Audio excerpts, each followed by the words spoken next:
We're going to go over the different components of your sheltering system and how to set up a shelter system in an expedient fashion. As I go through this, I'll discuss it and I'll demonstrate, and then we'll come back and we'll go through each step, clip by clip. Now, it makes no difference if you were issued a square SOL type emergency space utility blanket and tarp, or a blue tarp, or a poncho. The concepts will all work the same. You were also given 100 feet of bright orange paracord, and we're going to cut that down into a couple of sections, and I'll tell you the way I do it, but ultimately the choice is yours. I cut mine down into usable sections, and then I try not to cut it anymore after that, because I don't like cutting my paracord. I like leaving it as long as I can. A trash bag, that's pretty simple. We can use it for a couple of different things. We can cut it and spread it out and use it as a simple ground cover. And during the summer, you know, the spring, maybe the early part of fall, that's really all you'll need in an environment like this. But it makes a really comfortable mattress if you stuff that thing as full as you can get it with leaves and seal one in, and it makes a mighty comfortable night's rest. But that choice is up to you. If we're utilizing a poncho, there's something that we need to do to prepare this, to use it as a tarp. And the first thing is to find the hood opening. And we're going to take that hood and take the drawstring and pull it down tight. And this doesn't matter if you're using the civilian model or the military model. Just pull that down good and tight, and then take that string and wrap it around a couple of times, and then we're going to tie a knot that's going to be pretty familiar to all of us. We're going to simply tie the overhand knot and the old shoelace. Okay, and that'll close off that hole in the middle of our tarp. Now let's talk about our paracord. What I like to do is I find a tree and I stretch my paracord out around that tree, holding the two ends. And when I get those even, that means I have two 50-foot spans. I then cut that paracord at the tree. So that gives me one 50-foot section. I take one of the 50-foot sections and go back around the tree again and pull those two ends together, and now I have a 25-foot section at the tree on both sides. So I cut that. So now I have a 50 and two 25s. I take one of the 25-foot sections, and once again I'll go around the tree, and that'll give me about a 12.5-foot section, and I cut that yet again. So now for my working lines, I've got a 50, a 25, and a 12.5. The other 12.5 is what I'll use to cut any short sections that I need for guy outs, tie outs, running loops, or some Prusik cordage, or any of those type needs. So I reserve that one small section to cut up into smaller sections, and then I retain those for future use, because paracord will last you a long time. Let me reposition the camera, and I'll show you how we're going to use one of those lines to set up a ridge line for our shelter. Okay, here I have one of my 25-foot lines of the paracord. I'm going to just put that in my pocket for a minute, and I'm going to go down here to the end of that paracord line, and I'm going to do me a loop that's big enough that that my hand can pass through it very comfortably. Okay, holding those two ends together, I'm going to tie a simple overhand knot. Do that a little bit closer. Just a simple overhand knot. So I make a loop and then run that line through it and pull it down. So I make me a loop, and that loop's big enough for me to get my hand through. This is what we're going to use to anchor one end of the line around the tree. Okay, now that I have my loop in my line, I'm going to come to my first tree, and I like to go anywhere between waist high in the wintertime to chest high in the summertime. I'm going to run that line around through the tree, put my hand through the loop, and just take the rest of my line and pull it through the loop. Now as I cinch this thing down around the tree, that's going to form a noose type anchor point around that tree, and that's going to hold one side of our ridge line. Now we'll move to the other tree. Okay, so we have our line going around the tree. I'm going to take this line and form a loop. Taking that loop and laying it on top of the line that's going around the tree, reaching through the center and pulling it. It creates this loop that if I pull it, it pulls out. But if I run the rest of my line through that loop,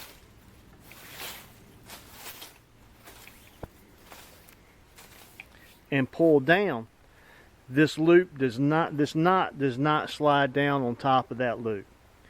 I can then pinch it, take all of my line, and throw it over top of the ridge line. Just get it out of my way and get it on the other side of the ridge line from you. And then grab a small loop, pull it down, grab all of that line that was on the other side of the ridge line, just grab a piece of that and pull it down. I'm not pulling all the line through, I'm just pulling it down. And that gives me that quick release loop. It also gives me a nice loop here that is adjustable, that I can use to my advantage when I get ready to set up my shelter. Let's look at that next.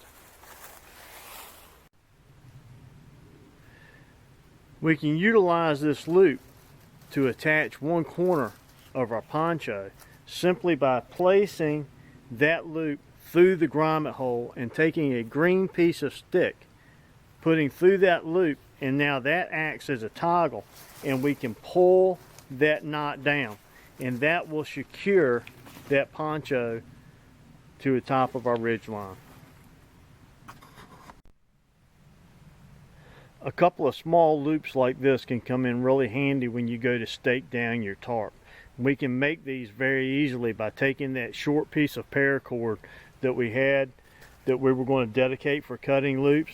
We're going to pull off about a piece of that. Remember that one end of this may be melted to prevent the fraying of that line. So we'll just put that up against a hard surface and we'll cut that melted edge off.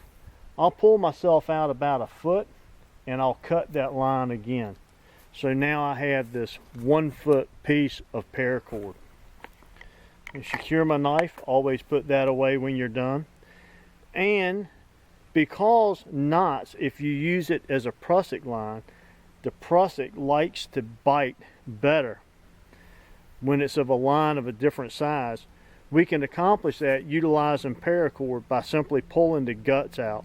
There's 7 inner strands in a piece of paracord. So if we pull that out, we have 7 1-foot sections of a lighter weight cord that we can utilize later. We want to make sure that we retain that and that we don't put that on the ground because it takes a long time for that to rot. Then to make our Prusik loop, we're going to just take this and tie a knot in the end of it, just like we did on the end of our ridge line. And now we have a simple loop that we can use to tie Prusiks, or we can use it to guy out our tarps.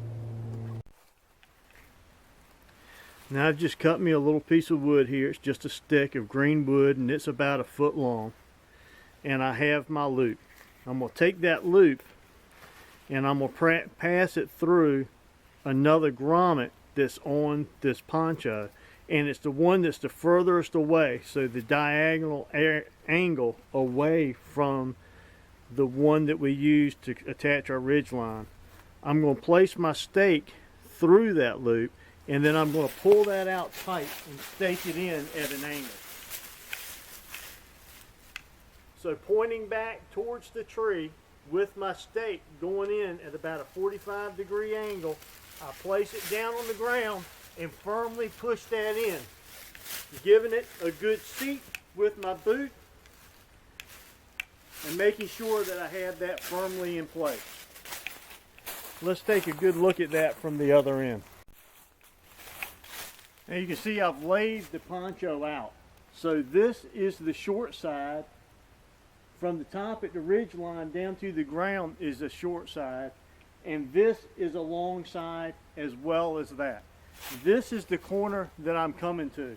So it's the longest corner, completely opposite of the one that's attached to the ridge line. And I'm going to take that, and that's how I'm going to stake out the beginning of this plow point shelter. Let me bring you in a little bit closer and we'll actually look at that. So once I've located my corner with my grommet, I'm going to pass one side of that loop through. So now I have both of the loops. Take the wooden stake and put it in there. Pulling this nice and taut, keeping the stake at an angle, 45-degree angle, and pressing that into the ground and snugging it up good till I make sure that I seat and anchor that in good with my foot. Now we're going to repeat that process by staking and pulling out with small loops of cordage on the other two corners. So I have another loop and another stake. Come down to the corner on this side, repeat the process, just pass the loop through, pull that knot through, put my stake in it, and pull it out at an angle to where I'm keeping the side going to my anchor and my ridge line taut, placing my stake at that 45-degree angle here, aiming halfway across towards the center of that hood and pushing that down, and then snugging it up once again with my boot. 2/3 of our shelter is up now. We'll move to the other side and repeat the process. One more stake and loop and we'll tighten up this last corner.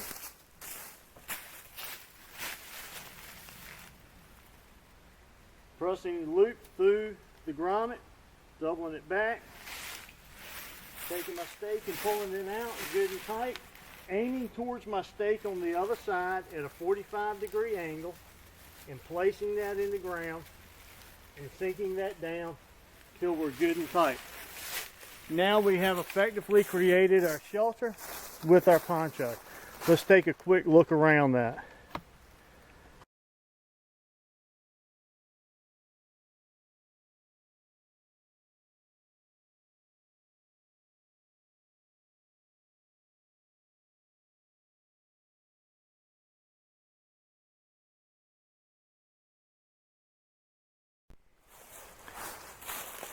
Okay, with that said, let's enter our shelter.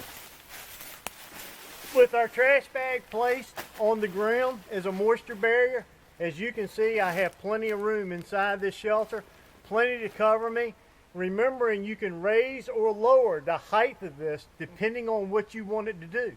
In the summertime, you can really raise it up. If it's looking like good weather and you just want to keep the dew off of you, raise it up to get that breeze blowing through.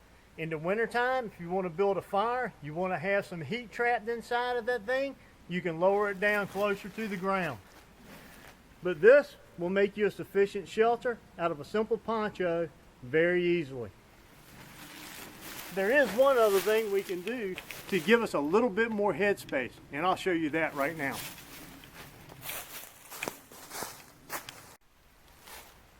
To increase the height of this shelter back to the hood of our poncho, and raise and pull that up either behind or off to the side, utilizing another tree in the area or by cutting a shaft to angle off of. I'm going to use the same piece of cordage that we have for the ridgeline. Since I used a 25-foot piece, I've got plenty left down.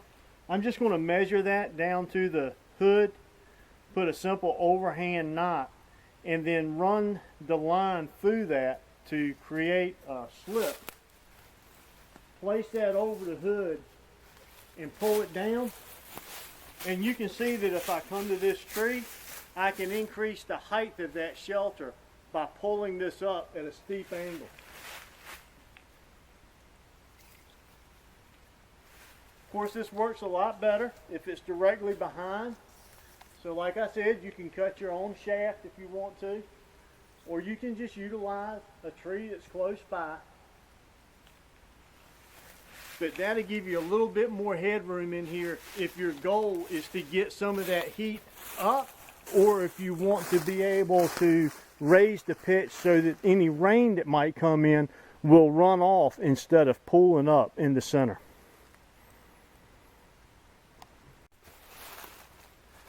Now we can use this same ridge line and do a lean-to instead of the plow point if we want to. So I'm simply going to remove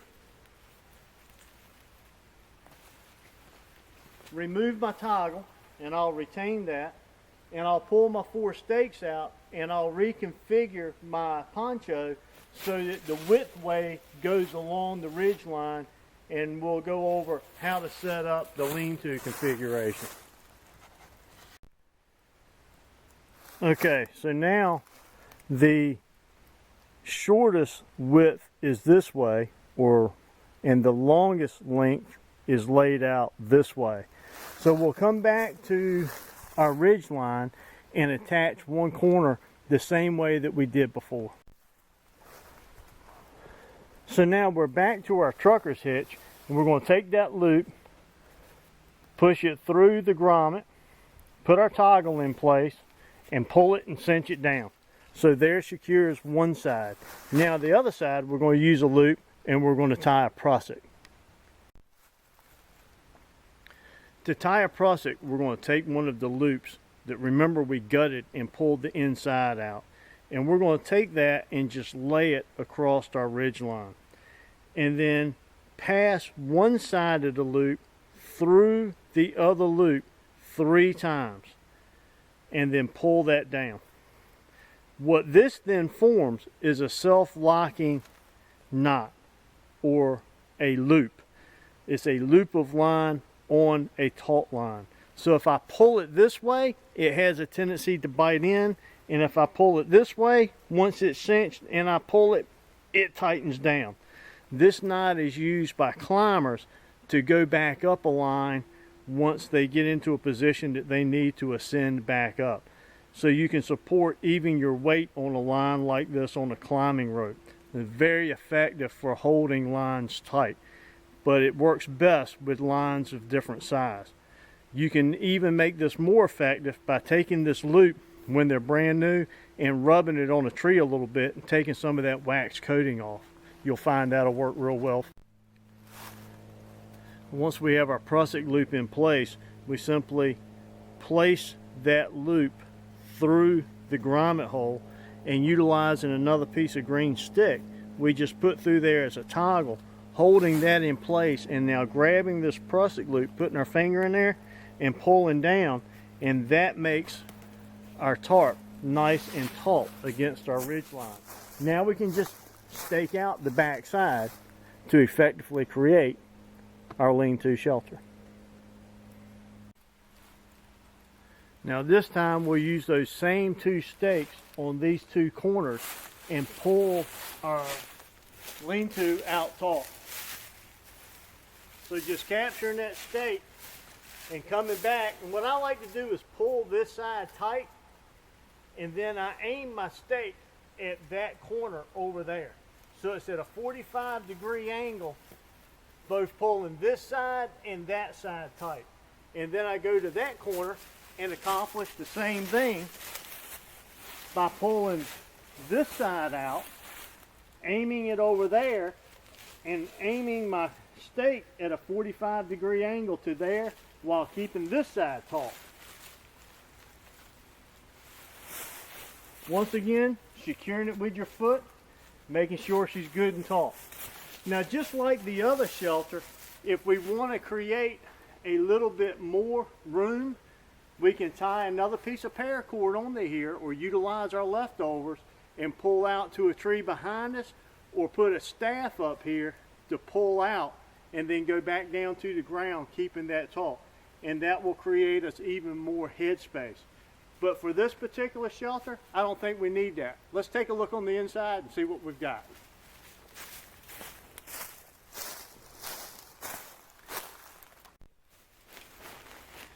Once again, we utilize our trash bag down on the ground as a vapor barrier, or we can fill that full of leaves for a mattress. This shelter gives us good airflow through both sides and through the front if we want to remove heat from the shelter. But it's plenty of protection for a light rain or some dew settling on us. Gives us a good place for some shade during the day, a place to kind of lay low and get some rest. Very effective shelter. Quick and easy to set up too.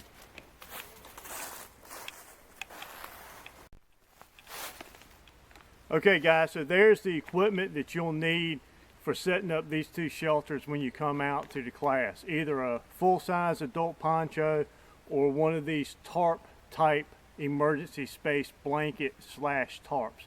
These really work well. They're nice and durable, and I highly recommend them because you have that orange single panel on one side and that reflective covering on the other side, and you can flip those back and forth depending on your needs. We'll talk about that in class. So what will help you make this sheltering systems a little bit more efficient or help you out during the class? Some ABS plastic stakes seem to work really great. Some metal ones can work also if you want to carry the weight, and they're multi-purpose, so they're definitely handy to have. Go ahead and have your loops cut and formed and ready to go. If not, we'll do them in class. 100 foot of paracord, and we will be able to set up these shelters and have you sheltered in for the night in no time. Setting up either one of these shelters should take no more than 5 minutes with a little bit of practice and some dirt time in the field. Nothing like a little bit of hands-on knowledge, but once your equipment is set up, you'll be surprised. They'll go up real fast. All right guys, thanks for joining me. I'm Tim Langston with Red Dog Bushcraft, home of global safety and survival. Until next time, God bless.